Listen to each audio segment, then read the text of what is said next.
Good afternoon. It's such an honor to be here moderating this panel. I have been working with ICTs for the past year, and our next panel will talk about inequalities, and we have three speakers. And let me then first invite our first keynote speaker. And after Ellen Helsper is done, then we'll invite our next guests for her lectures. And once they are all done, we will open for 30 minutes debate with our public. So our next speaker of the day, of this panel, Dr. Ellen Helsper. She's director of the Department of Media and Communication of the Department of Media and Economic Communication of London School of Science.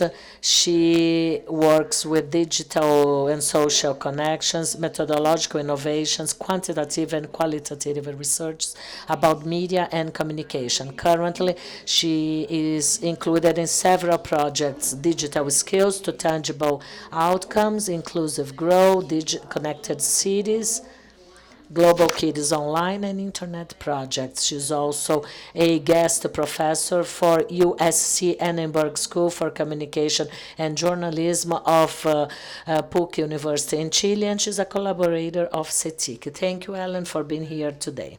Thank you. I could try to do it in Portuguese, but I think it's better for all of us if I do this talk in English. I do understand Portuguese, so please, if you have a question at a certain point in Portuguese, it's fine. Right, first of all, thank you so much for giving me the opportunity to be here. Cetic, Graciela, who's been also very much involved in this process. It's especially great to be here because this is the kind of study that I am really passionate about. I've been looking at the links between social and digital inequalities for a very long time, and this aspect of how they are concentrated in certain neighborhoods or areas among certain groups in the population has always been very important to me. But to get at this point where we are actually able to do these kinds of detailed multi-level studies is not an easy camino. It's not an easy, it's not been an easy journey, because there's a lot of lessons that we've learned along the way to be able to actually do this. And we have like beautiful visual maps right now, but to get to those beautiful visual maps, we have had a lot of sweat and tears to go through. So having said that it wasn't difficult, and then I'm very excited to finally see also the book, the paper version in this digital age. I should start by thanking a few of the people who are not here, who have been contributing to this. So I'll start with the people from Digital Skills to Tangible Outcomes project, which is an international kind of collaborative project where we have colleagues in the Netherlands, in the United States, in here in Brazil, obviously, or here, in Chile, in Uruguay. We're talking to people in Colombia, but also we're doing studies like this in Shanghai, in China, in India. This is really, truly a global project, and I wanted to emphasize that because it's only in the comparison that we can really try to understand what is that makes the certain places or certain links between social and digital inequalities very specific, but also what is universal. Which lessons can we learn from other countries, other areas, and which are the things that we really need to be very specific about, that these are unique to the specific context in which we work. So in the presentation today, I will be referring to the project that we've done with my colleagues at USC in Los Angeles. So Hernan Galperin and Francois Barr are leading these projects there, where we're mapping these links between social and digital inequalities, which is the project that Fabio just talked about, that they've also been doing here in São Paulo. But there's much more behind that. So in this, because I do want to talk a little bit about the lessons learned, is that I want to discuss two aspects of the work that we're doing under this big umbrella of the From Digital Skills to Tangible Outcomes project. And one is why it's important to take an outcomes-based approach when we look at social and digital inequalities. And the other is, following from that, why, if we take an outcomes-based approach, it's important to look at place. It's important to look at the ecologies in which we live. And I hope that I can have enough, or that I have enough digital skills to make this technology work. See? There we go. Wrong button. Here you go. Just pay attention when they explain digital technologies to you, because it's not always straightforward. I might go and try and walk while I do this, so let's see if I can switch. Yeah. Just thinking about where it is. Microphone, they probably have to switch. Yes, there we are. Okay, so very quickly I want to start with what my actual definition is of what digital inequalities are, and point out some of the important aspects of this definition. So we start with systematic differences in the opportunities and the ability to use ICTs.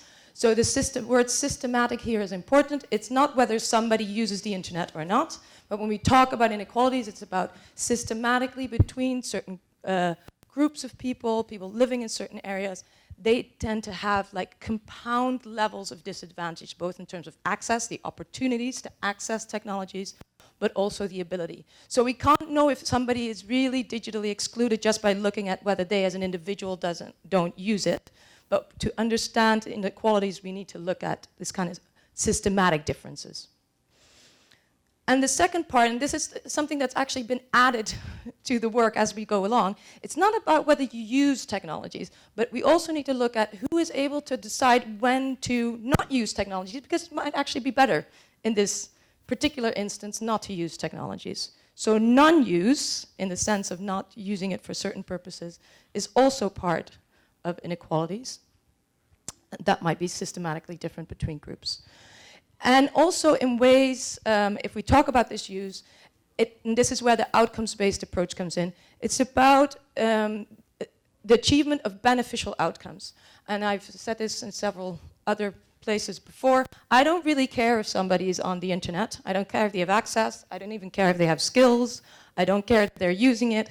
If all of this does not have an impact on their actual everyday life, if you're not getting happier, healthier, wealthier, more friends, better friends, then I don't care that you actually have access to technology. So for me, an important part of the definition is looking at these beneficial outcomes. And this is the focus of supposedly most inequalities research.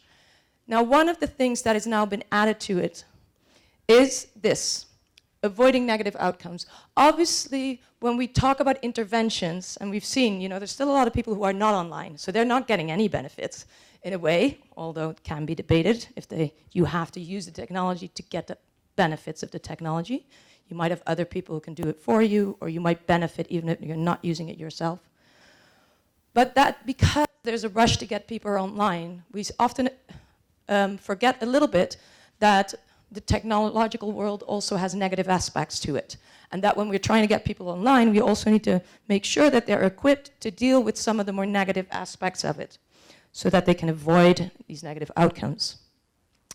And this is an important thing in the last sentence here, that we can't just look at whether they can do or doing something now, but will they, in a future that is already changing, we can already see that the digital future is also going to be very different, will they be able to do whatever they want or need to do with the technology? And this is important in my work in skills, because often when we look at skills training, we look at training people to use the things that we have right now.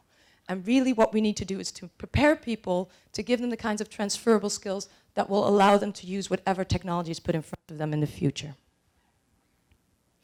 Okay, so just a very, very quick recap and all of the things that I'm going to say, because we don't have that much time. If you have any questions, we might have time for them on the panel or afterwards. Come and talk to me, send me an email. I'll try to answer any questions that I can. So this is the classical theory of social and digital inequalities, on how they are related.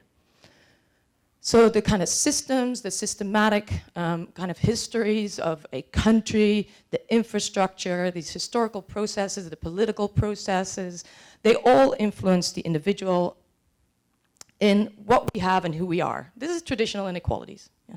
This is like how do we see ourselves and what is it that we have? Now the social and digital inequalities literature will say that these things can be divided in several resources, there's a lot of theory. So we have what we have. You might have different economic benefit, resources, and certain income or education. Social, you might have a number of friends, you know, contact, professional contacts. Cultural resources in terms of how embedded, how identified we are with the societies that we live in or the groups that we belong to. And then a more personal, which is when we talk about kind of personal well-being, health, intelligence, hobbies, interests, right? These are all the things that we have and that have been part of traditional inequalities research. Now in this digital age, we still assume that there's inequalities in these aspects. These have not gone away. Yeah? These are still there. They're from the basis in a way in determining what we can do with technologies, the opportunities we have to access them.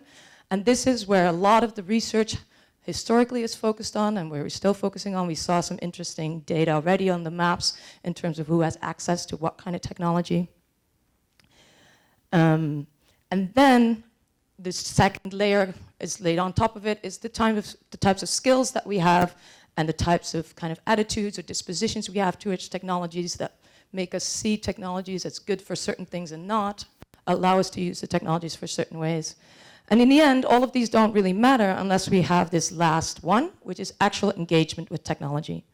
Now, kind of a metaphor or parallel that I often use is to say, like with education, it doesn't matter if there's a school in your neighborhood, so you have access to education, but you don't go to it. Yeah? You're not included in a society in which education is very important for your future well-being. You might even be very smart and you're going to school, you know, and you like actually quite like learning, but if then the only thing you can do at that school is English literature, yeah, we would still not say that you're getting a full education that prepares you to be a citizen of that society by using this kind of medium that is the school. And then obviously, as I already said, the last layer is the recent models that we're working on. All of this is only important in terms of how they improve our life chances. And what we are seeing in our research, which I won't talk about as much today, but is that where we see a re-emergence of a lot of traditional inequalities is in actually translating that use into these benefits and avoiding the risks in offline life. So we see that some of the inequalities that weren't there for access or skills, like gender inequality, is something that's disappearing in many countries in access and skills, but we see those reappearing in terms of how much positive interactions you can get from using the technology to communicate or meet people. And this is why we focus on that outcomes approach. Okay.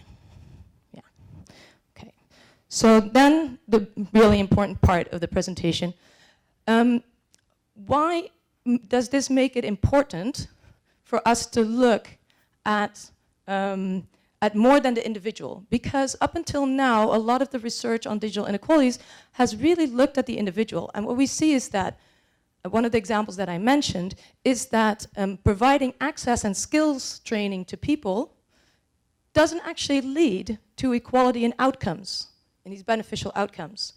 And these skills trainings are often very individual. We're teaching somebody how to use the technology in a certain way. But then these people go through the course, acquire a skill, and what happens is they end up in an environment that shapes how they think about technologies and what they can supposed to be able to do with technologies in ways that then kind of diminish the effect or the impact that any of these skills or access things might have.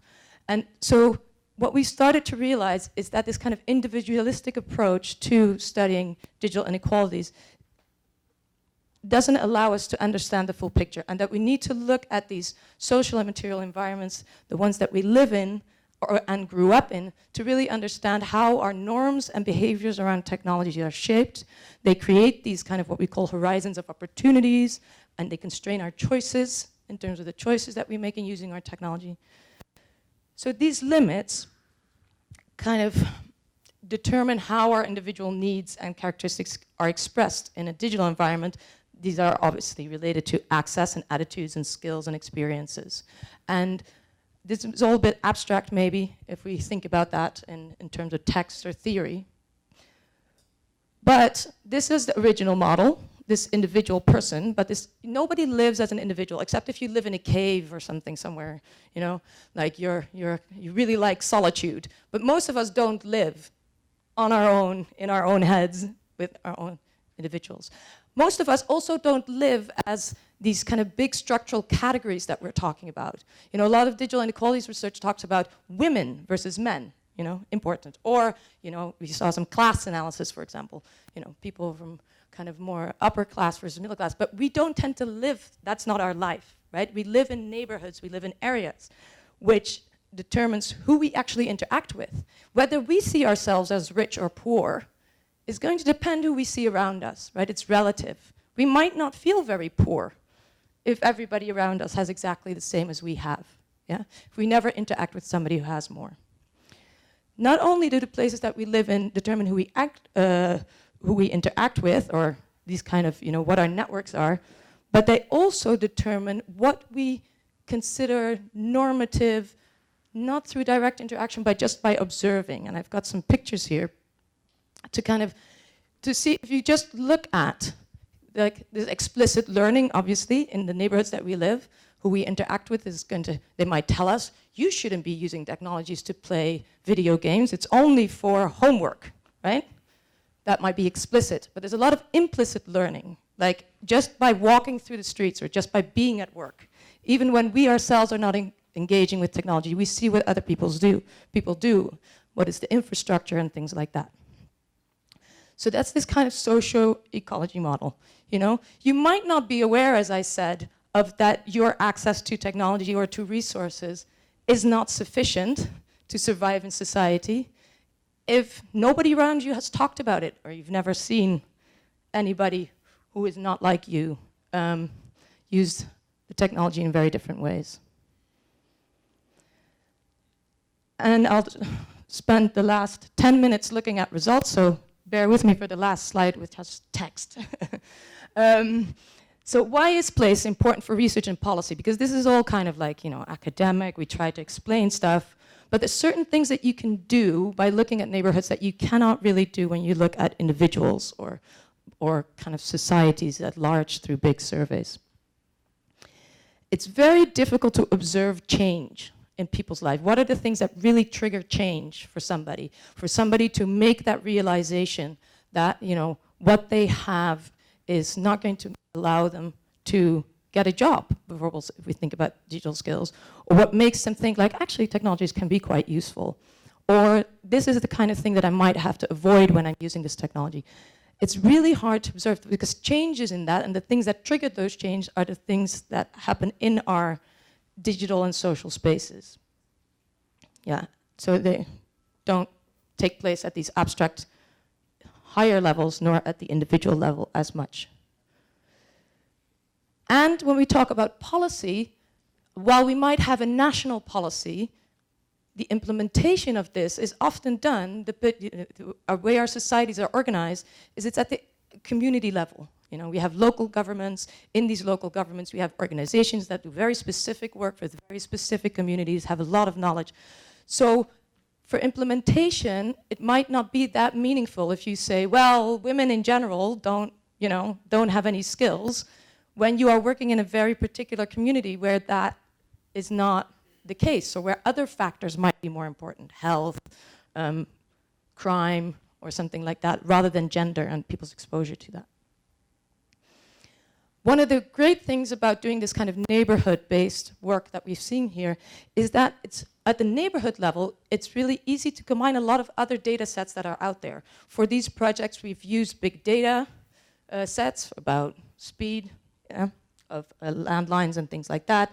We use National Statistics Office data. We combine it with survey data on the ground. You can even combine it in some projects that we've seen in England with kind of more ethnographic research. Because you don't have to all couple that to one specific individual, you can actually have a lot more rich data at the area of the neighborhood that you can have at the level of the individual. It's also more consistent because one of the things that we really want to do is answer this question. Can we, by changing the digital aspect of a person's life, improve the social aspects of that person's life? So, you know, real life, let's call it, these resources that I talked about. And neighborhoods will be there. You can go back next year, you can see, was there a change in the social aspects? Was there a change in the digital aspects? You can compare them much more easily. It's really hard and extremely expensive to do longitudinal panel research with individuals, even though that would probably be ideal, but we can't, in many circumstances, do that. You can do these things with neighborhoods. Okay, so we have this longitudinal design that's much easier. You can do counterfactual case studies, which is what Fabio was talking about before.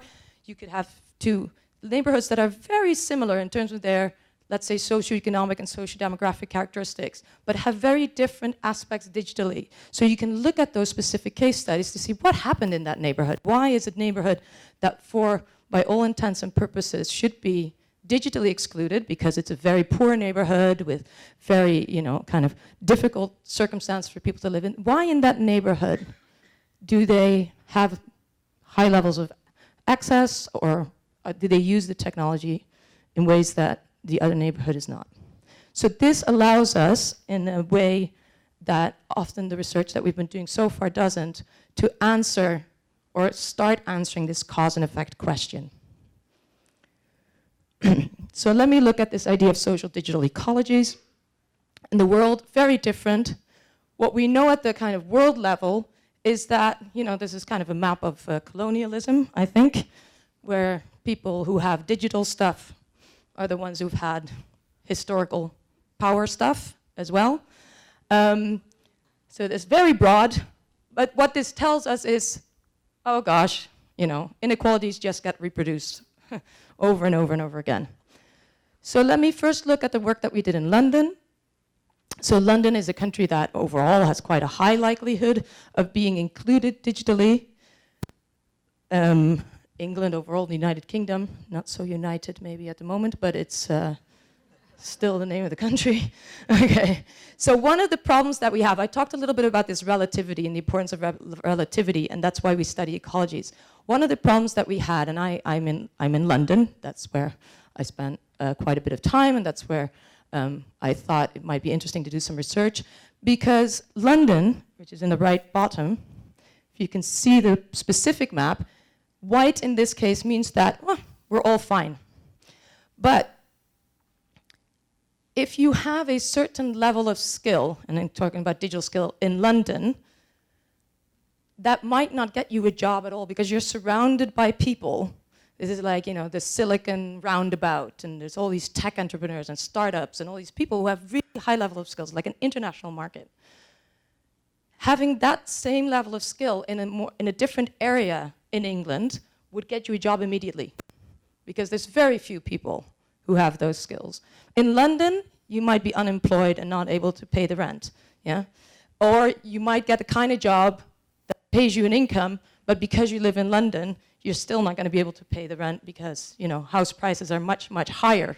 So this is the kind of equivalent. So we had to do specific research in London, and we couldn't use that comparative data for the country because London is a very specific ecology, a very specific kind of context in which this takes place. And this is why we do these kinds of research in these big metropolitan areas. Because Fabio also mentioned this, London, Los Angeles, Sao Paulo, Santiago, they all have in common that they have really high levels of inequality. These are big metropolitan areas with really high levels of inequality and quite diversity within these cities. And I do recommend that you actually read the chapter, so I'm not going to go in detail through all the findings that are in the chapter, but I'll point out some of these things here. So we have here, green is as expected, right? The higher your digital exclusion, the higher your social exclusion. When we looked at the data that we gathered for London, we found a few areas that were unexpectedly included digitally and some that were unexpectedly excluded digitally. So in the blue are unexpectedly included, neighborhood. It's one neighborhood, Barking and Dagenham. And then in the bottom right corner, that's what's red here, these are unexpectedly excluded neighborhoods. So they tend to be neighborhoods, the bottom right, with good levels of socioeconomic prospects, but not using technology. Now, what we had in London, which is quite unique because we don't have that for any of the other cities, is we actually had data, because there's a really big sample research for all these neighborhoods, on not just access and infrastructure in those neighborhoods, but we had data on the skill level of the people in the neighborhood and how broadly they used the technology and whether they used it or not. So we could actually see that there were differences between these neighborhoods at all these levels. And we don't have that kind of data for other people. And for other neighborhoods or other countries. And one of the reasons that we now have this data is because the first year we did that, we didn't have that data because there was big national surveys. And then these little, the kind of 33 boroughs, as they're called in London, they said, but I want to make policy decisions, and there's like a blank on the map.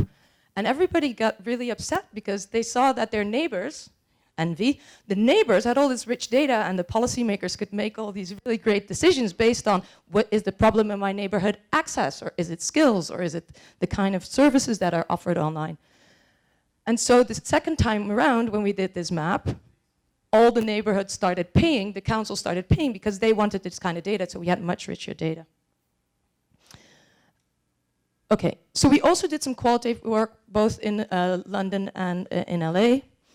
And these kind of illustrate how neighborhoods is a fuzzy concept, because we don't live only in neighborhoods, especially in London. People are very mobile between areas. So we see things like, my employer is quite particular about how I use it, the internet, and the tone of voice that we use and things like that.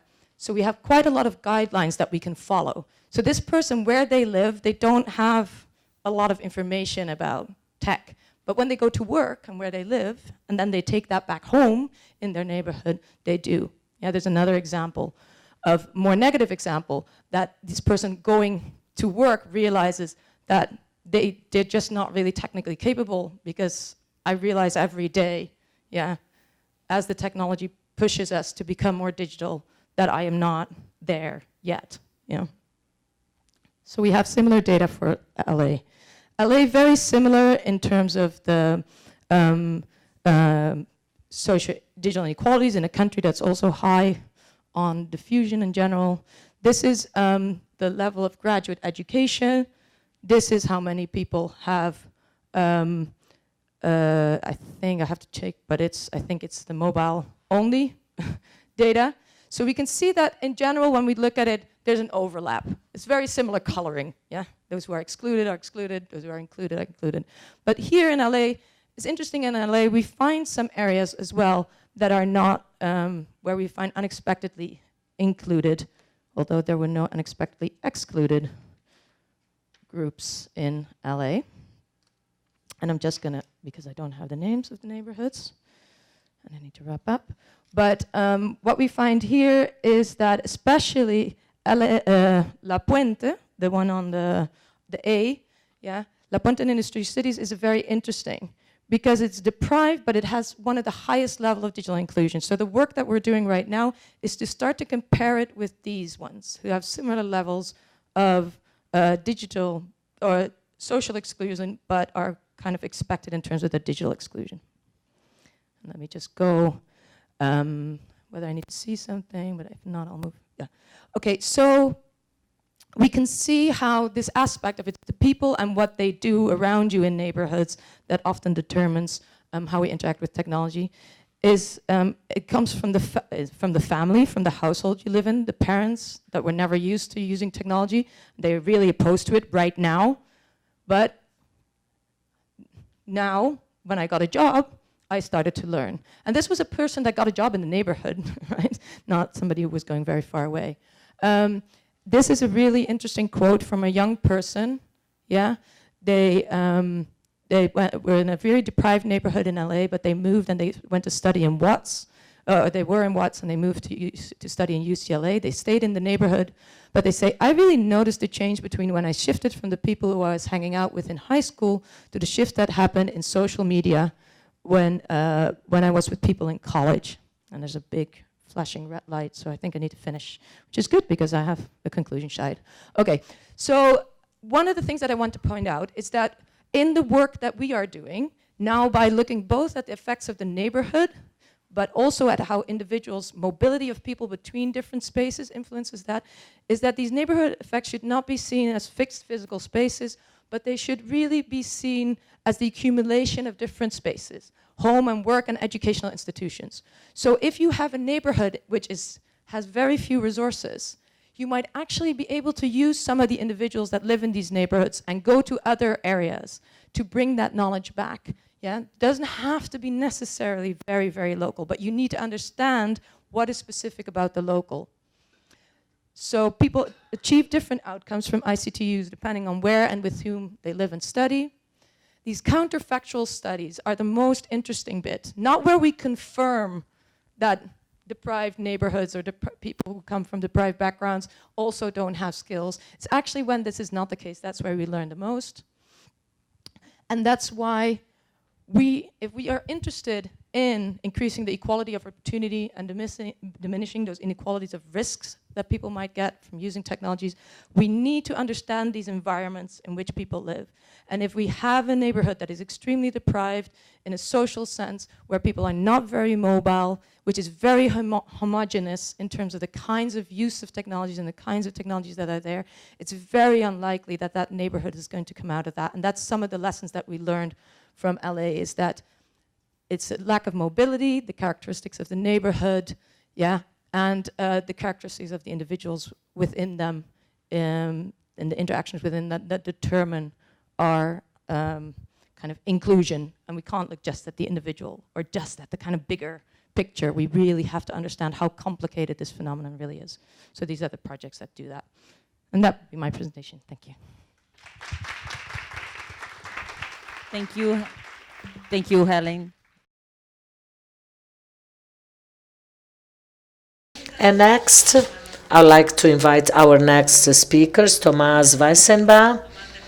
Thomas, he's a master in geography by the University of São Paulo, and he also has a degree by Getúlio Vargas University. He's got a degree in public policies, urban activities. He has developed several activities at municipal and state agencies.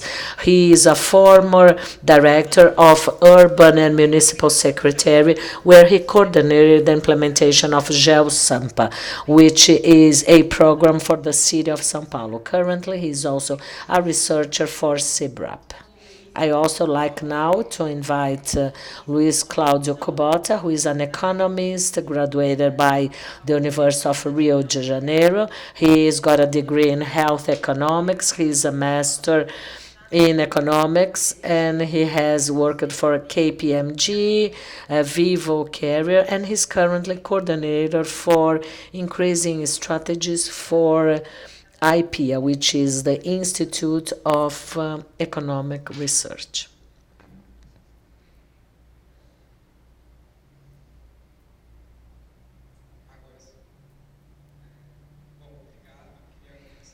Thank you. I'd like to start by thanking Mr. Barbosa, and on behalf of my institute, I would like to greet Cetic's team and thank you all for the invitation. And I also like to greet Graciela Castello, who is here moderating and representing Cebrap. I'm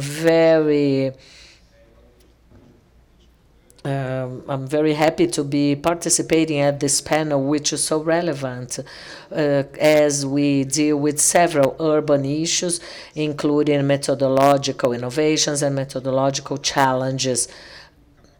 This topic is very well summarized under Chapter 3, where we address different territories and digital connectivity, and to show the importance to work on spatial dimension to better understand a phenomenon which seeks as its main characteristics to shorten gaps, distances, to eliminate exclusion, and help to leverage inclusion. By the end of the 90s, there was a greater motivation about this technology and the relationship between space and digital technologies, where would try to decrease distances, and that has been overcome thanks to new initiatives, but it's also a good idea to reinforce it. But going back to our methodologies and how to better apply our methodological initiatives and the ICT's outcomes.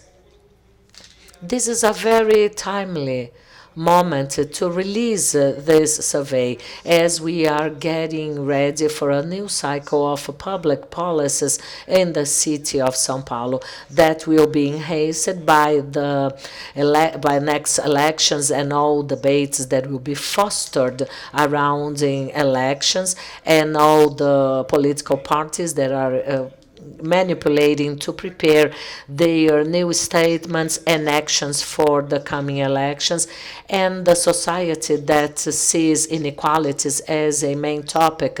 I believe that this debate is highly timely. And let me then point out to three important aspects, and then we can open and intertwine my words to Professor Allen's lecture and your comments as well. First of all, inclusion or exclusion, social, spatial, digital inclusion or exclusion from a city perspective, considering the territory, the historical background. And Professor Newton Santos, who is a acknowledged professor, believed that understanding the territory as incremented time, especially because that would allow the possibility to understand who would get the prizes or the burden of living in a busy city, where spatial distribution of different social groups,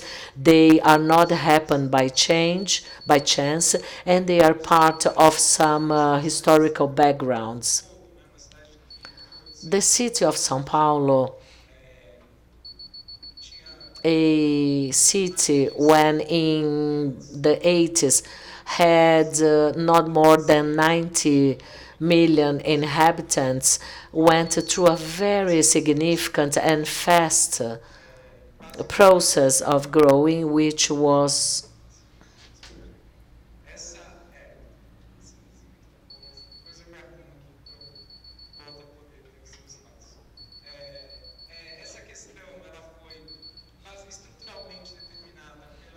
and that has been defined by a industrial society that would pay really bad wages. The city had to look after some territorial problems, occupied land, self-construction, a urban growth that became rather horizontal, that was combined by the absence of urban actions against those empty lands, leading to what Professor Kovarik understands as being the reasoning of disorder, when there was a order out of order, leading to inequality, which becomes even worse from a territorial perspective in the 90s, when a set of different governments, they decide to perform some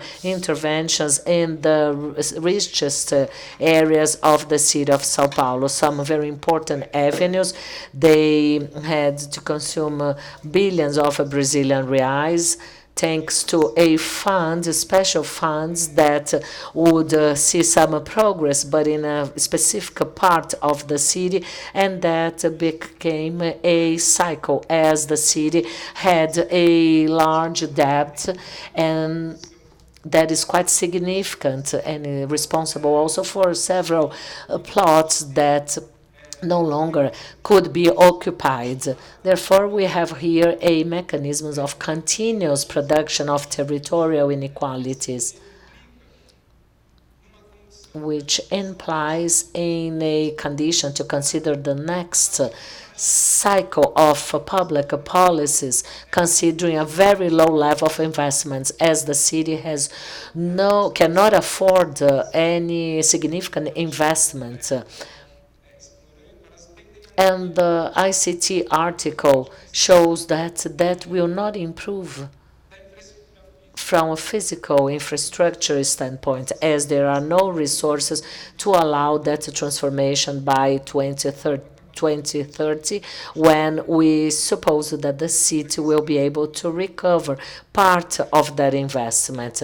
So my question is, how can we frame digital policies in a scenario where there will be no neighborhood positive conditions, if we can give some sort of centrality to digital inclusion, and if that inclusion can help us to balance or to soften that damage, considering that we are not able to improve the city from that urban perspective.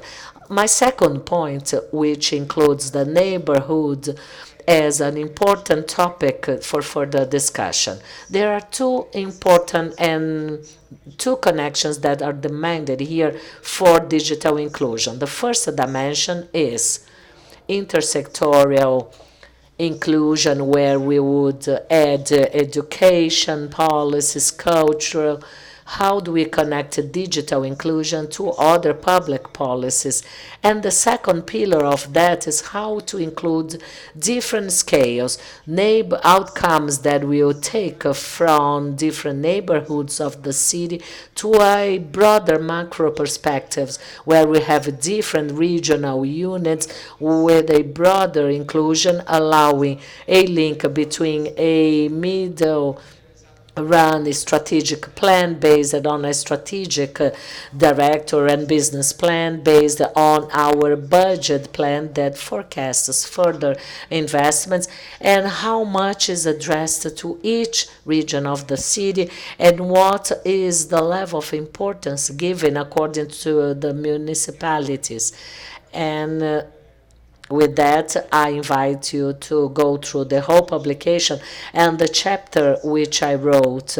Even though we have several units or compartments, and considering a highly heterogeneous city, especially due to what happened in the year 2000, but still several regions of the city, they are very much in need, and the lack of infrastructure, public services, absence of public equipment, and the lack of social opportunities. Ideally, we should prioritize a public agenda for the next 4 years, and what is seen as a priority and should be part of our main debate is how to deal with that macro scale, which prioritizes those nuances of those expected situations where social and digital exclusions are quite present, and those unexpected cases with high levels of digital or social exclusion. How to frame that? That has to be dealt in both cases for public policies.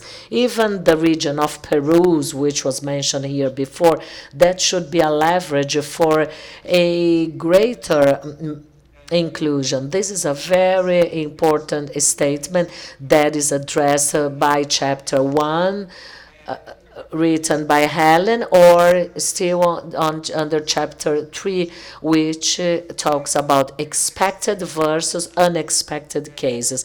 And a third layer of my insight is considered the relationship between digital inclusion policies, territorial inequalities, and trajectory of public policies conducted in the city of São Paulo. We are not talking about a blank piece of paper. Digital public policies, they started in the city of São Paulo in 2001 with the introduction of those telecenters, followed by a municipal law in 2008, which raises a digital funds. And more recently, since 2014, we have the program Free Wi-Fi with 120 new Wi-Fi centers for public access. What is the potential to have internet access to the public areas? This was a great project that is being implemented for a while, and now it became quite strong, and also the creation of a secretary, municipal secretary for digital technology to scale up digital inclusion public policies and deal with them related to our public services. And in my article, I pointed out to geographic distribution, where 260 public devices are available to allow digital inclusions, and they based at the proper places. From a macro perspective, yes, they are really well distributed all over the city. However, when we check access and infrastructure data, despite these areas being well prioritized, they still do not show significant and positive results. Rates are even worse at those regions than those that are richer or more favorable cities, or maybe they do not not even increase the distance between the access and the provider. And to close and conclude, this research is very timely to foster our debate and to the city's agenda. It leverages a positive reflection and discussion. What is the place for social policies in relation to public policies? Are we working under a scale and dimensions? Should that be a central policies that will articulate some others? And above all, if we wanted to create more bold ideas for digital and social inclusion, as Professor Ellenhaus says, they should be guided to outcomes, to take the best out of those benefits to be applied in a social interaction. And still, homogeneity versus heterogeneity, the relationship between expected versus unexpected cases, where we can extract some ideas to leverage public policies results. But the last and the most important benefits of all is to produce, as a result of this research, an outcome that will include all the spatial needs of that city, research that can be revised continuously to allow further assessment, to monitor outcomes to be developed throughout time, and some posterior assessment taking into perspective next election cycles. This is a way that will allow the city of São Paulo to understand the surveys from an urban perspective and the necessity of those that are responsible for the urban part to be participating as well. Thank you, Tomás. Now I'd like to give the floor to Professor Luiz Cláudio Kubota.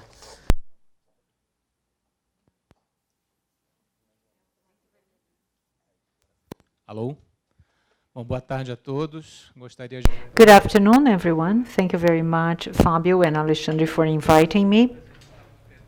I think we are celebrating 10th the 10th anniversary, 10 years of partnership. At that time, there were just 2 surveys for corporate and homes. We were the first to use the data generated by Cetic, and I think there was just Juliano as well. So thank you very much for the invitation and this partnership of nearly 1 decade. I'm not a specialist in cities or urban issues, but 10 years ago, I wrote a paper about digital inclusion.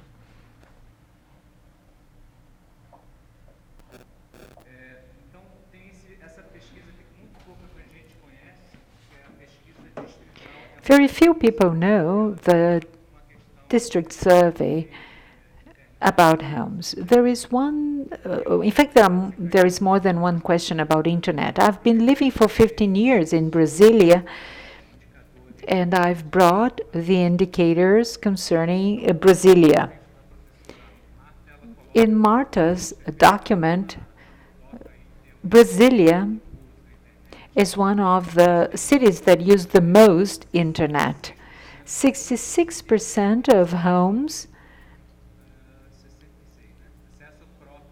have their own access to broadband.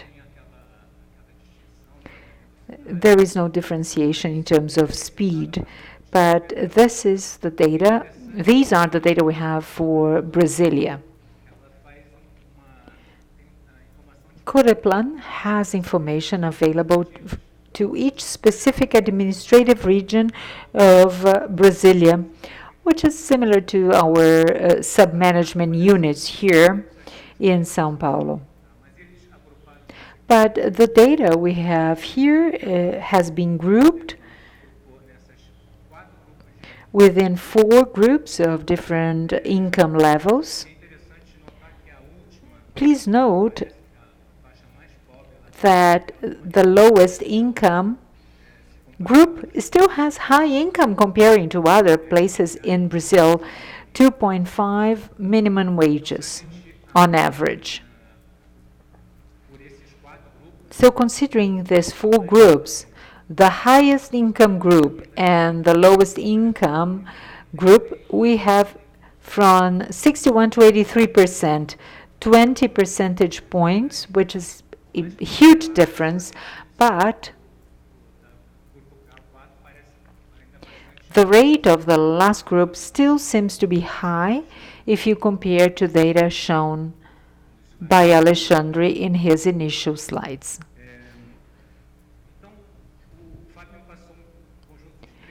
Fabio has asked me 3 questions, and I think the 2 first questions are somewhat connected. How can we reproduce these studies into different places? What kind of gaps do we still have to overcome to be able to replicate the studies? And as I told him,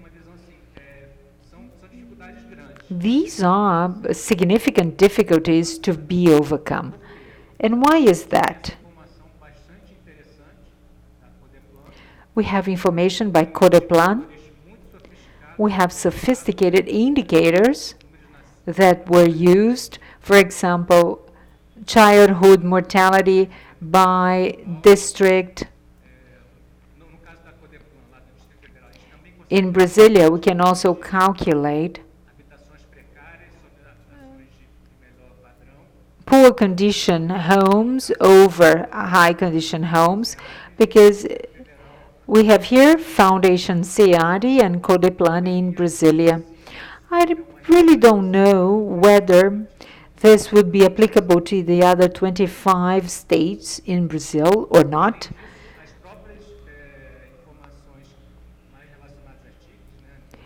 And concerning ICT, the 16 different uses on internet, these are questions asked in the ICT for homes, but not the one that we used at Federal District.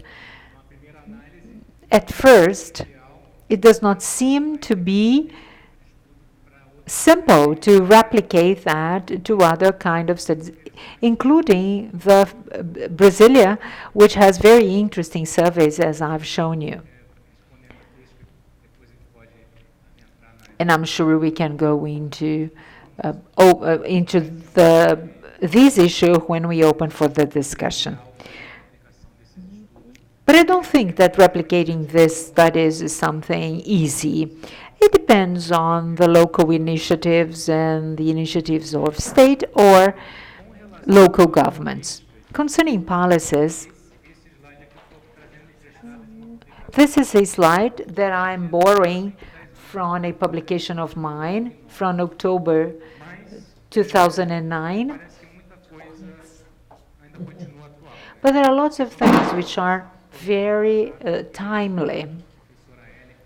Professor Ellen Hauptzer talked about capacity building and development of skills to avoid negative outcomes, as she has very well put it, for example, cybersecurity. This is something that should be addressed. Concerning public investments, if you've been reading the papers, you know that we have been facing restrictions. No one should really expect the government to invest billions of reals or BRLs in disseminating internet, regardless of being traditional broadband or 5G, regardless. I think that what the government will be done is more on the regulatory side, developing regulations for future concessionaires to invest in regions where there is less economic attractiveness. There are 3 areas that we classified at that time. Area A, São Paulo, Brasilia, where we have 2 to 4 providers, and competition works on its own, improving the quality of services and bringing down prices. In this paper from 10 years ago, what was the main hurdle of access to internet? Over 50% of respondents stated the price. This is a factor which is completely different today, thanks to the dissemination that was provided by the concessionary, by the providers. Area B has just one service provider, and there is an interesting study from Pieper Neider's book.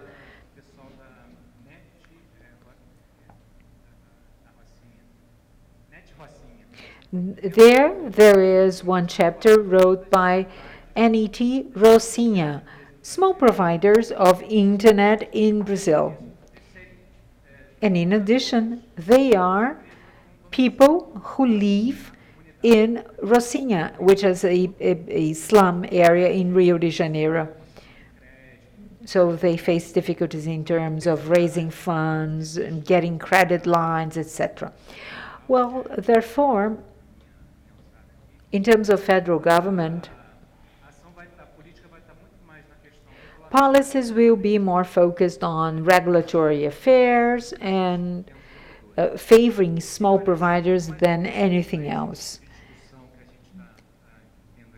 For the kind of discussion we've been having here, I think we have to refer to what Thomas has just said. And I read in his chapter about a number of municipal initiatives, Fab Labs, for example, availability of free access in some specific areas. I have the impression we are going to bring together all the different levels of government to be able to bring or come up with solutions. Let me now correlate this topic with my current line of research. These are data from INAF, and I met Anna here in a meeting of ICT education. And we've been studying the impact of new technologies on employment opportunities. And it's very much related with what Professor Helpser has said. There are people who are not interested or have no need, but from a work perspective,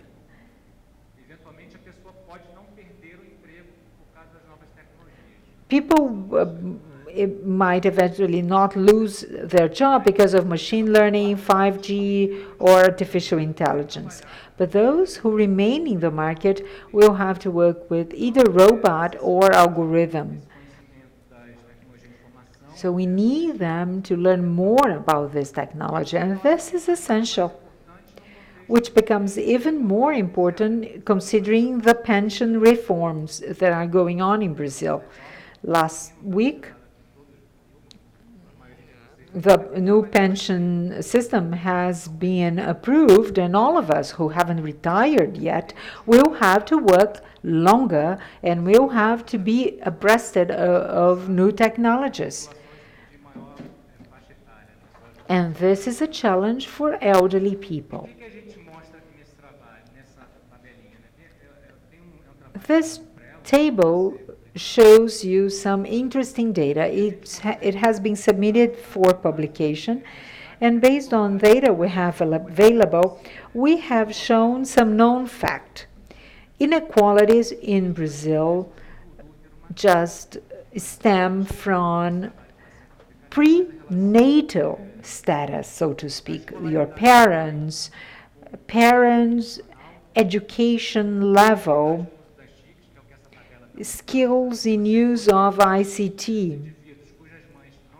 Subjects whose mother had no formal school education have more difficulties in accessing ATM machines or smartphones, computers, and so on and so forth.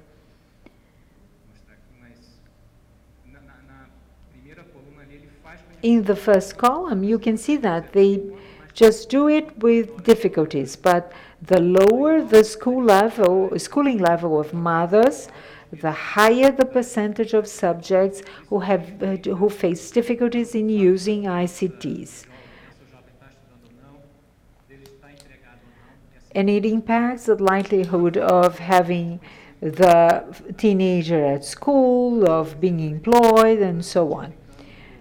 And it helps us understand the scenario with greater clarity. My time is up. Thank you very much for the invitation, and I'll be glad to answer your questions. Thank you. Thank you. Let's now open for our Q&A. Please raise your hands, and the microphone will be taken to you.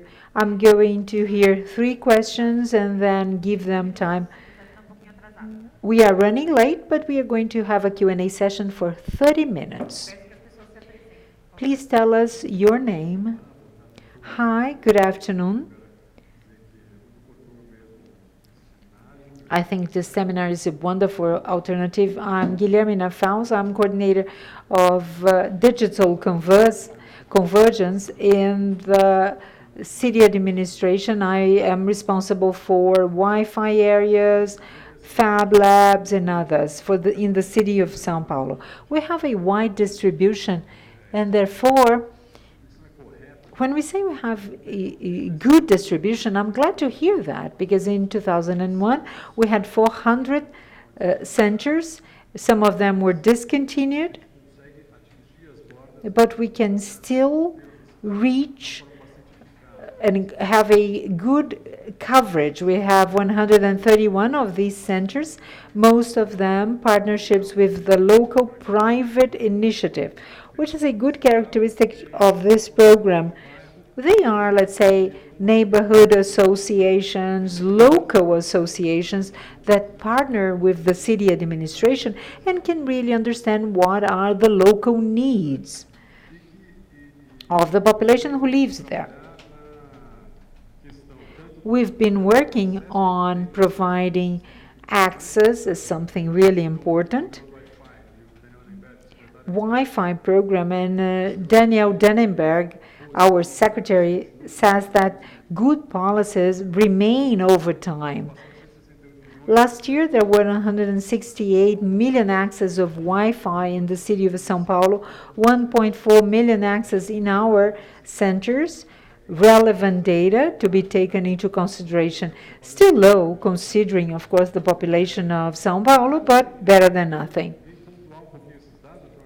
I really wanted to share data with you. It's so good to hear people talking about the policies we are ultimately responsible for advocating for.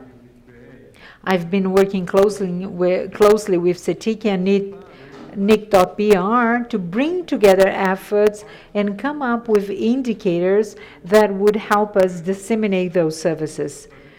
The operation takes a lot of time, and we end up not having time to think about our own work. And this is why we've been interacting with the different sectors. And we really want to make sure that the policy becomes more transparent. We have more devices involving, for example, internet and digital inclusion, more than social units. But we expect that working with you, we can really improve and give more visibility to that.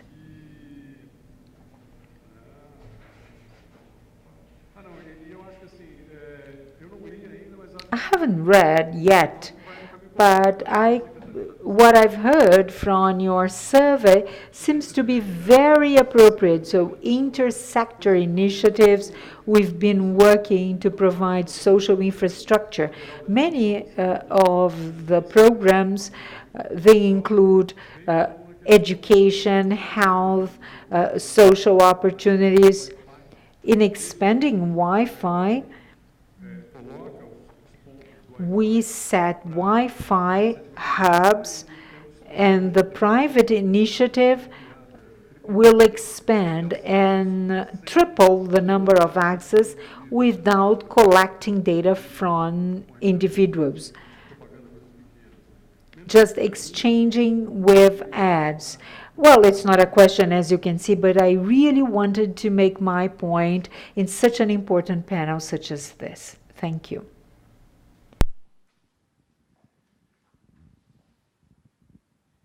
Obrigado pela apresentação. Meu nome é Paulo Lopes. Eu contribuo aqui com o Cetic na. I collaborate for Cetic from a health perspective, but as I work in the sector of research and education, some public policies, they keep talking about digital inclusion. And my question along those lines is, how about this mapping? How can map let us know what to do in order not to increase inequality, to be able to perform a better public investments and avoiding enhancing inequalities? We have to throw a project that will allow access to others and not necessarily being a technology project. What are your highlights about that? And as we are talking about new projects, what sort of opportunities should we have to guarantee positive results, not only regarding technology, but also regarding some other factors that will allow an expansion of digital cities in the future, based on evidences, on scientific methodological information. Thank you. Any other questions? My name is Ana Claudia. I am a teacher at the university, at the Federal University of the City of Juiz de Fora. We have a syllabus about digital inclusion, and we have a task force which addresses that as how to have connection in the work site. Work is one of the sources that could be one of the sources to decrease inequalities. But more specifically, and I don't know if that will be possible to be answered or not, for instance, we ask ourselves how many workers work throughout apps. And here I'm talking about taxi drivers, office boys, model drivers, and we are able to, with that we are able to identify what sort of services do people carry out throughout the internet. This is possible to measure, but we do not know how people sell their work throughout the internet. We have information about, well, I use internet to my work, but I can also use or see the internet as a mean or as an end. There is a work that can be mediated by a digital platform. I don't know if you have that in mind, if you're considering dive into that or not at all. Well, so now let's proceed to our first round of answers, and then we go back to more questions. Okay. I'll start with the last remark first, because I don't know that we make a big separation between using the as I mentioned in my presentation, we have these different types of resources for which you can use technologies and where there might be outcomes, right? So under the economic one, it's both as much using technologies to save money or to find information about products, as well as I am using it for work, either to find a job or to use it as part of my job. We are doing quite a bit of research in this area, and I think one of the interesting things there is that out of the work that we do around employment was one of the things that I mentioned at the beginning of my presentation, where we really started to see how important it is to include in this definition of digital inequalities or inclusion, this idea of, do the people have a choice not to use technologies if, you know, when they need to or want? Because we see it a lot in people who do work online, that they are very much, let's say it, dominated or restricted by the technology, or whose jobs, and it's often people who are drivers, and they're not necessarily even taxi drivers, but people who, for example, truck drivers. There's quite a lot of interesting research on the truck drivers where that do deliveries or something like that, where their company has gone digital and they have no more choice to disconnect. Yeah, so there's a whole other layer of skills and empowerment that we are looking at in that kind of research. So I don't think they're not necessarily separate. Yeah, and that's also why it's important not to just look at more use is better, because actually in some cases more use is actually more detrimental to the person involved. I also wanted to make react quickly to the second point about how can we make sure that it's not a technology project. Yeah, and as you saw from my presentation, and the other people on this panel has also said, this is about humans. Yeah, this is about their lives and whether they can get better. And I think one of the interesting thing is that I didn't mention for the case in LA, that was that unexpectedly kind of included area, was that this was a relatively a younger area, but it wasn't the age that made it more included and engaged with technology. But it had a history of, it was actually quite low levels of education, a history of deprivation and poverty. But what we saw is that it was a highly immigrant population that had connections across the city, that like managed to generate, with the little access that they have, kind of revenue of it, economic. So there was kind of like a hint of, this is in the United States, so the American dream, right? People who were like entrepreneurs, and because that was the kind of area in which this technology was introduced, they kind of were able to use that to really benefit the kind of life that they wanted to live and already had. But that was because that was that kind of area. Because when we look at the unexpectedly included area in London, we see a different and slightly more kind of depressing story. Because one of the reasons why they were good in digital inclusion was because they had a really strong infrastructure program and interventions in terms of like getting people access and cheap access, Wi-Fi, public Wi-Fi was mentioned, yeah. But then when we dug deeper, that didn't translate into positive outcomes for the people in that neighborhood as much, because they didn't have the skills, they didn't, like the kind of services that the people needed that lived in the area weren't actually available. So upon consideration, I would probably take that area out of the unexpectedly included, because when we look at the outcomes of the technology that was introduced as a technology project, it wasn't actually good, because it wasn't really looking at the kind of environment that it goes into. So that's why I think the local organizations, you know, that were mentioned, who really understand the social context of that, the physical spaces, like how people interact, what are the really important things for different individuals within those neighborhoods, is really important to make sure that it's not a technology project.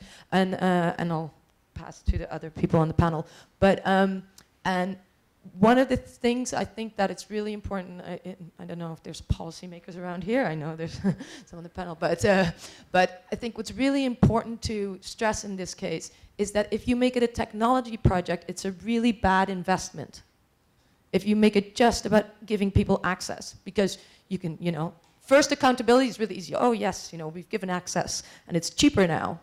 But then over time, you will see those areas dropping out because they're not able to take the benefits, because they're not using the resources and the richness of that area. So it's actually a very bad way of doing policy and interventions if you make it a technical one. If you make it a human one, in building on the resources that the community has, understanding whether it's skills training that they need or services or kind of more general kind of, you know, awareness, I think that's where you actually are able to take all the benefit that the technology can bring. Otherwise, you really risk getting into kind of the more negative aspects of getting people online. Yeah. We have policymakers here, so please do recommendations.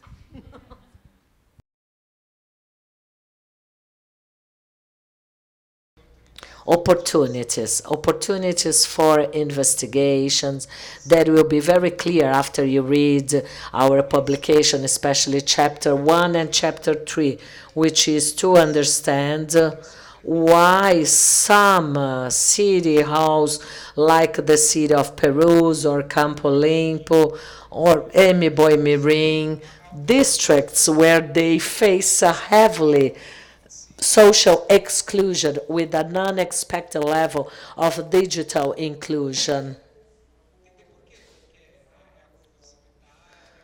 We have to understand why. Is that due to age segmentation? We should better understand it, and above all, to identify if there is any interference by any public action, by the presence of a program, or because it's well designed in that location. I think these two aspects, actions of digital cities and opportunities for the investigation.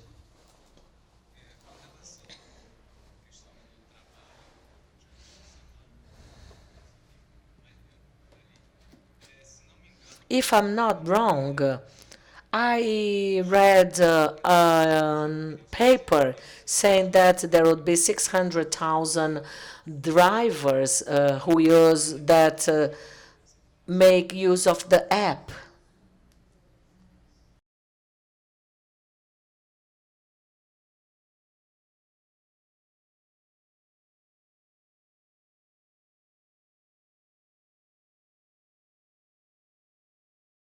Which is dealing just with transportation, which includes drivers, together with food, catering. This is a group that that had some additional payment during crisis. And in the penalty continues for 2021, we want to know if that person works throughout an app or not. We'll be able to get that information if they use an app to develop their task. What we can have nowadays is a process. knowing that what is being uploaded by the classifications of levels of occupation are passengers, drivers, and being passengers, drivers, we know that they are Ubers. So there is a significant growth throughout 2016, 17. There was even a concern when in São Paulo there was a time that 2 or 3 years ago they would prohibit Uber to work, that was not approved in some states, and I thought with so many people unemployed that will be a problem. We are not able to make that division, but for next year, yes, we hope to do that not only for truck drivers but for food drivers, or like the urban eats and iFood and so on.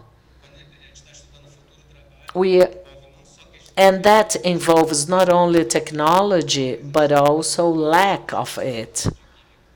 They call that as gig economy. In San Francisco recently, there is a new legislation trying to relate drivers to apps.